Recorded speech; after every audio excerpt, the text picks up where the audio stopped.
All, this is Amalda. Welcome to Zoho Books Malayalam tutorial. ഈ ഒരു സെഷനിൽ നമ്മൾ നോക്കുന്നത് എങ്ങനെയാണ് ഒരു ഇൻവോയ്സ് ക്രിയേറ്റ് ചെയ്യുന്നത് എന്നാണ്. ഇൻവോയ്സ് ക്രിയേറ്റ് ചെയ്യാനായിട്ട് നമ്മൾ സെയിൽസ് എന്നുള്ള മോഡ്യൂളിൽ ഇൻവോയ്സ് എന്നുള്ളത് ക്ലിക്ക് ചെയ്യുന്നു. അവിടെ നമ്മൾ ന്യൂ എന്ന ബട്ടനാണ് കൊടുക്കുന്നത്. ഇവിടെ നമുക്ക് ബേസിക് പ്രിഫറൻസ് ആണ് ചോദിക്കുന്നത്. ഡിസ്കൗണ്ട് ലൈൻ ഐറ്റത്തിലും ഉണ്ടാവും, ട്രാൻസാക്ഷൻ ലെവലിലും ഉണ്ടാവും. നമ്മുടെ ഓർഗനൈസേഷൻ ഏതാണോ ഫോളോ ചെയ്യുന്നത് അത് കൊടുക്കുക. അതിനുശേഷം അഡ്ജസ്റ്റ്മെൻറ്റ്സ്, അഡീഷണൽ ചാർജസ് നമുക്ക് ഷിപ്പിംഗ് ചാർജ് ആയിട്ട് ആഡ് ചെയ്യണോ അല്ലെങ്കിൽ അഡ്ജസ്റ്റ്മെൻ്റ് ആയിട്ടാണോ ചെയ്യേണ്ടത് എന്നുള്ളത് ടിക്ക് ചെയ്യുക. ദെൻ നമ്മുടെ ഐറ്റത്തിൻ്റെ റേറ്റ്, ടാക്സ് റേറ്റ് ഇൻക്ലൂസീവ് ആണോ എക്സ്ക്ലൂസീവ് ആണോ എന്നുള്ളതാണ് അടുത്ത ക്വസ്റ്റ്യൻ. അതിനുശേഷം നമ്മൾ നമ്മുടെ ഇൻവോയ്സ് റൗണ്ട് ചെയ്യുന്നുണ്ടോ ഇല്ലയോ എന്നാണ്. അപ്പം ഞാൻ round off to the nearest whole number എന്നുള്ള ഓപ്ഷനാണ് കൊടുക്കുന്നത്. ദെൻ സേവ് ആൻഡ് കണ്ടിന്യൂ കൊടുക്കുന്നു. ഇതാണ് നമുക്ക് പുതിയൊരു ഇൻവോയ്സ് ക്രിയേറ്റ് ചെയ്യാനായിട്ടുള്ള വിൻഡോ ഓപ്പൺ ആയി വന്നിട്ടുണ്ട്. ആദ്യമായിട്ട് നമ്മൾ കസ്റ്റമറിൻ്റെ നെയിമാണ് ചൂസ് ചെയ്യുന്നത്. കസ്റ്റമറിൻ്റെ നെയിം ചൂസ് ചെയ്യുമ്പം നമ്മളിവിടെ കസ്റ്റമറിനെ നമ്മൾ അൺരജിസ്റ്റേർഡ് കസ്റ്റമർ ആയിട്ടാണ് ട്രീറ്റ് ചെയ്യുന്നത്. ഇൻഫർമേഷൻ അപ്ഡേറ്റ് ചെയ്യുന്നു. അതിനുശേഷം പ്ലേസ് ഓഫ് സപ്ലൈ, നമ്മൾ കേരളത്തിൽ തന്നെയാണത് സെയിൽ ചെയ്യുന്നതെങ്കിൽ കേരള എന്നുള്ളത് ചൂസ് ചെയ്യുന്നു. ഇൻവോയ്സ് നമ്പർ നമുക്ക് ഡിഫോൾട്ട് സീരീസ് ആയിട്ട് ഫോളോ ചെയ്ത് വരും. ഇതിൽ നമുക്ക് എഡിറ്റ് ചെയ്യണമെങ്കിൽ എഡിറ്റ് ചെയ്യാം. നമ്മൾ ഈ സെറ്റിംഗ്സ് ബട്ടണിൽ പോയിട്ട് ഇതിൻ്റെ ഫോർമാറ്റിൽ എന്തെങ്കിലും ചേഞ്ച് വരുത്തണമെങ്കിൽ നമുക്ക് ചേഞ്ച് വരുത്താവുന്നതാണ്.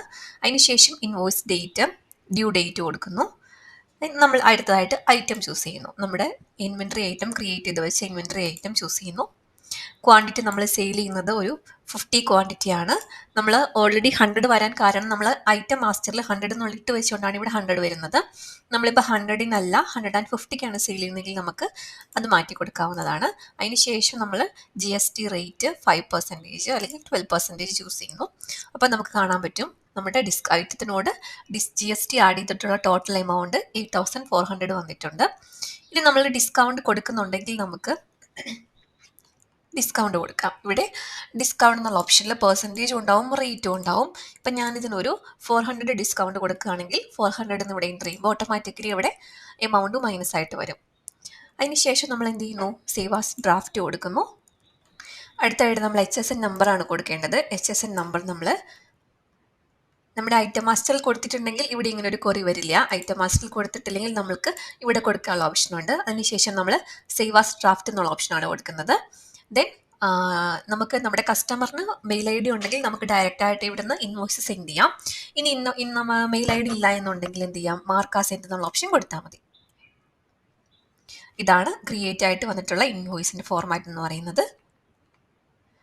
ബാലൻസ്ഡ് എന്ന് പറയുന്നത് 7,952 ആണ്. ഇൻവോയ്സിൽ നമുക്ക് നമ്മുടെ ഓർഗനൈസേഷൻ്റെ ബാങ്ക് അക്കൗണ്ട് ഡീറ്റെയിൽസ് ആഡ് ചെയ്യാം. അതുപോലെ തന്നെ ഓർഗനൈസേഷൻ്റെ സീൽ ഉണ്ടെങ്കിൽ അത് ആഡ് ചെയ്യാം, സിഗ്നേച്ചർ ഉണ്ടെങ്കിൽ അത് ആഡ് ചെയ്യാം. ഇതൊക്കെ നമുക്ക് ആഡ് ചെയ്യാൻ പറ്റുന്നതാണ്. ഓർഗനൈസേഷൻ്റെ ലോഗോ അപ്ഡേറ്റ് ചെയ്യാം. ടെംപ്ലേറ്റിൽ കസ്റ്റമൈസേഷൻ നമുക്ക് പോസിബിൾ ആണ്. Okay, thank you.